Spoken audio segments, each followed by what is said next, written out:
How's it going, people? Welcome back to the channel and welcome to 10 cheap luxury SUVs that you can buy for under £20,000. Now on the channel we haven't really spoken that much about SUVs. Yes, they've appeared in some of my previous videos, but they haven't been a key focus. I thought in this video, why not go a bit bigger, look at some SUVs and 4x4s or whatever you want to call them depending on where you're from, and see which ones are most luxurious for a reasonable price. Don't forget I'm in the UK, so prices in other countries may differ, and remember that whenever you're buying any second-hand car, maintenance, repairs, insurance, road tax, all that good stuff, important to remember. As always, remember to like, comment, subscribe, all that great stuff, and without further ado, let's get into the video.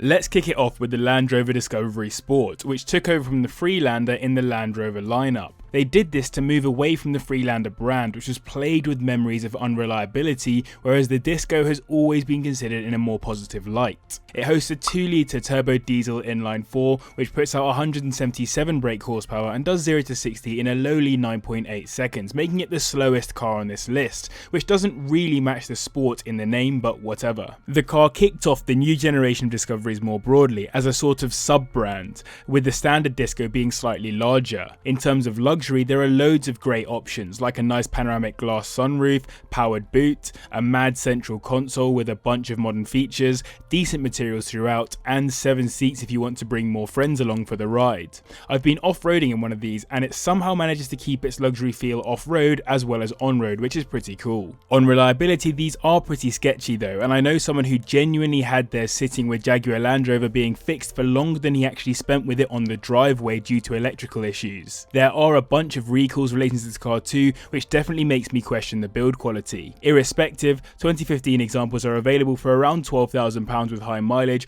or for 20 grand you're looking at a 2017 with under 50,000 miles on the clock. Next up we have the first luxury crossover SUV made by Jaguar, but yet another Ian Callum design, the F-Pace R Sport, with the same 2-litre turbocharged inline-4 as the Land Rover, putting out 177 brake horsepower as well, but taking it from 0 to 60 slightly quicker at 8.1 seconds. I have a lot of experience in one of these, and I can confirm it is a very luxurious place to be. The seats are comfortable, the position makes you feel like you tower over the road, the interior lighting is a nice touch, and the pano roof makes it feel a lot more expensive than it is. But the coolest fact about these is that one did a loop-the-loop ahead of the Frankfurt Motor Show on release in 2015. These have depreciated heavily, with the cheapest ones listed for £15,000 with high mileage, whilst 20 grand will get you a 2016 or 2017 model with under 70,000 miles on the clock. Reliability is similarly touch and go on these, with electrical issues being the main problem noted by owners. There are some other critical failures like a drive shaft that's too short or the crankshaft pulley bolt fracturing,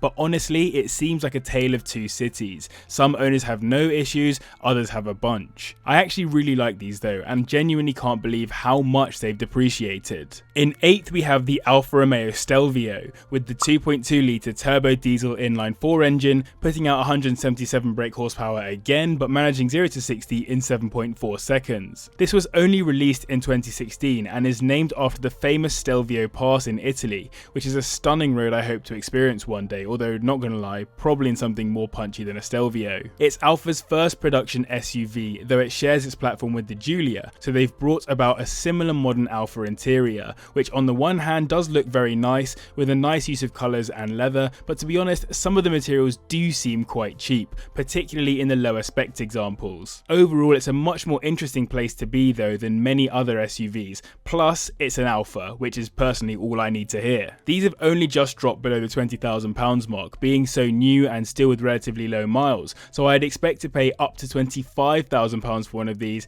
but give it another year or so and there'll be plenty available, I would assume. Despite being new, there have been electrical issues noted by some owners on some trims, and many journalists who've done long-term tests have seen the odd electrical issue too. In worst cases, there have been drive shaft issues, but so far most owners have been happier with the reliability than you might expect out of an Alfa. In 7th we have a staple in the luxury SUV market, the most recent facelift of the Volvo XC60 D4, which has a 2.4 litre turbo diesel inline-5, putting out 187 brake horsepower, which takes it from 0 to 60 in 7.8 seconds. While this first gen originally dropped in 2008, the most most recent D4 all-wheel drive was made available in 2016 and went on until the second gen took over at the end of 2017. I have always been critical of Volvos as luxury cars, not for their build quality, aesthetics, reliability or drivability, but for their boring interiors which don't particularly inspire the feeling that you're in luxury, but I do appreciate that's personal preference here. It is very minimalist inside the XC60, and for some this will be perfect, but for people like me, I like a bit more flair. The key thing is though, this 2.4 litre model has been generally very reliable, and even though it isn't flashy on the interior, it gives you the luxury of knowing it will keep going where the Range Rover might not, for example. There is a known issue with a software malfunction on the engine fan, but this can be remedied fairly easily if recognised early. All you need to look for is aircon not working. These are listed for as low as £13,000 with high mileage, while 20 grand will get you a 2017 example with around 30,000 miles on the clock, which will give you a lot of miles of luxury to play with. Next up, it's the Lexus NX300h with its 2.5 litre hybrid inline-4 petrol engine, putting out a combined 194 brake horsepower, which means it does 0 to 60 in 8.9 seconds. It was introduced in 2014 as a brand new contender in the Lexus lineup, sitting below the RX in terms of size. NX stands for nimble crossover, and it shares some of its structural parts with the Toyota RAV4, which hopefully gives you an idea of what this is supposed to be. They then basically added some luxury to the RAV4 in terms of aesthetics, ride comfort, and then the interior craftsmanship, and although I'm not really a fan of the exterior, the interior does look like quite a nice place to be in the right spec, with a massive center console making you feel like you're a mile away from your passengers. I have heard that the rear seats suffer from headroom issues though for taller passengers due to a sloping roofline, so something to be aware of. Despite being relatively new, these are listed for as low as £14,000, with £20,000 getting you a 2017 model with around 50,000 miles on the clock. Owners have been incredibly positive about the reliability, which you might expect from a Lexus by now, but some have been less positive about the ride quality, saying it has a tendency to crash over bumps and potholes, so might feel slightly less comfortable than you'd hope for out of a luxury SUV. Give me 2 seconds. If you're new and you haven't subscribed, then make sure you do. Hit the notification bell if you are new or aren't new, because I'd love to keep you up to date on when I post twice a week, and follow me on Instagram at carswithjb. Let's get back to the video. On to the top 5 now, and in 5th we have the Mercedes GL350 AMG Sport with its 3 litre turbo diesel V6, putting out 255 brake horsepower, which takes from 0 to 60 in 7.9 seconds. This came in the 2nd generation GL class before the line was renamed the GLS class in 2016. Despite being both taller and longer than the previous generation, it was also up to 100 kilograms lighter depending on spec. It comes with the premium luxury features you might expect from a Merc, including things like adaptive air suspension and a bunch of options like infotainment for the rear seats, soft closed doors, and quilted leather seats. Overall though, the interior is typically Mercedes, not too much, but has a nice luxury feel to it. I just love the size of it. It's another 7-seater, and as an SUV it properly towers over the road. Like the Stelvio, these have only just dropped below the £20,000 mark, and you're looking at around 80 to 90,000 miles on the clock for that kind of money. In general, it looks like the reliability on these has been positive too, with one owner I could find noting it's built like a tank. That said, some other owners have had more difficult times with these and seen problems that have resulted in timing chain replacements, hydraulic failures, and plenty of other sensor replacements too. Basically, there are clearly a few duds out there, so do your research and maybe get the car inspected. In 4th we have VW's offering to the luxury SUV market, the TOUAREG R line, which hosts a turbo diesel 3 litre V6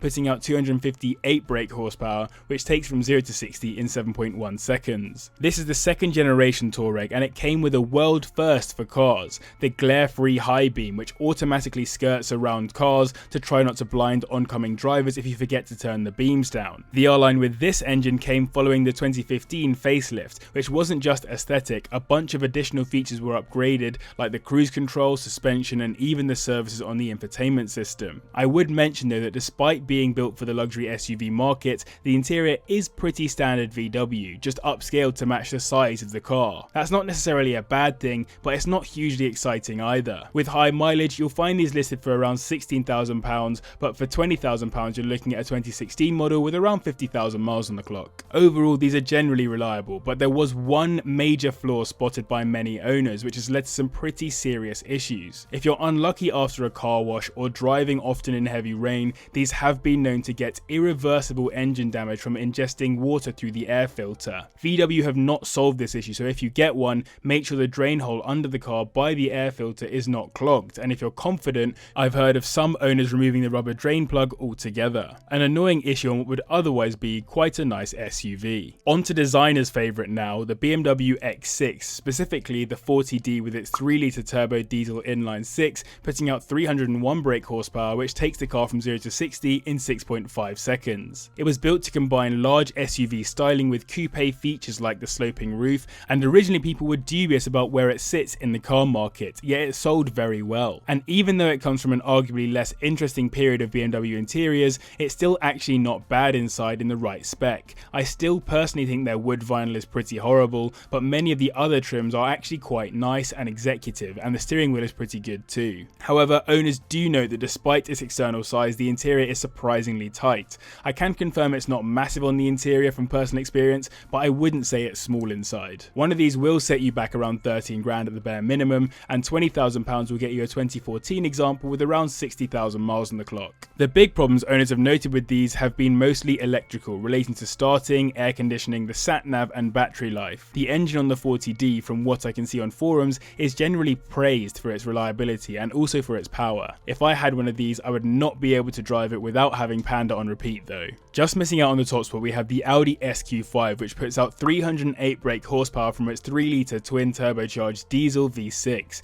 which takes from 0 to 60 in just 5 seconds, smashing everything else on this list. This was the first Audi S model to have a diesel engine, and compared to non-S examples, it has sport suspension to decrease the ride height by 3 centimeters, some nice 20-inch alloys with a 21-inch option, and a bunch of optional S badges throughout the car, as well as different trim options for the interior and exterior colours. You could go for more sporty examples that have the carbon fibre weaved into the interior, or you could go for a more luxurious model with some nice lunar silver headlining and pearl Nappa leather seats. Basically, look out for the spec that suits you on these. As it's in the VW group though, the interior does feel sort of like a more premium Touareg. For around £16,000 you'll get a 2013 model with around 100,000 miles on it, but for 20 grand you're looking at a 2015 example with around 60k on the clock. Owners are very positive about the reliability on these, with the key issues being in line with the other VW group cars, like excessive oil consumption on some models, and a few interior squeaks and rattles which can be fixed once diagnosed. Ultimately, if you want a fast SUV, this is definitely the one for you from this list. Taking the top spot and making it an all-German top 5 is the second generation Porsche Cayenne S. It has the 4.8 litre V8 engine putting out a whopping 394 brake horsepower, which gets it to 60 in 5.7 seconds. Not as quick as the Audi, but it does have 150 Nm less torque, so not really a competition there. In my opinion, the second gen really upgraded the exterior feel of the car and made it look that bit more premium, in line with other Porsches in the range. The headlights were inspired by the Carrera GT, and the interior is upgraded similar to that in the Panamera. It's arguably the most kitted out SUV on this list in terms of luxury features, with the dual zone climate control, use of premium materials and upholstery, and a bunch of random extra features you only ever see in luxury cars. It also came with a crazy amount of options, so this is another one you should spend time finding the right spec for you, as there are some really cool interiors out there. £15,000 is the minimum you'll find these listed for, and £20,000 will get you a 2012 example with 60,000 miles on it. As it's a Porsche, repairs can be costly if issues arise, so worth being aware of this. There are known problems with the 8-speed automatic box, and brake discs are also known to supposedly wear more quickly. The 4.8 litre engine is supposed to be much more reliable than the 4.5 that came previously though, which suffered from bore scoring. Of the lot, this is probably my favourite SUV, so I'm glad it has the brake horsepower to put it at number 1. So I hope you guys enjoyed this video looking at luxury SUVs. Let me know in the comments down below what you would like me to do next. Maybe some fast SUVs, maybe some estates, anything like that. I'm interested in the comments down below. A massive thank you to the patrons as always, and to you guys as well for watching. I'll see you in the next one. Listen.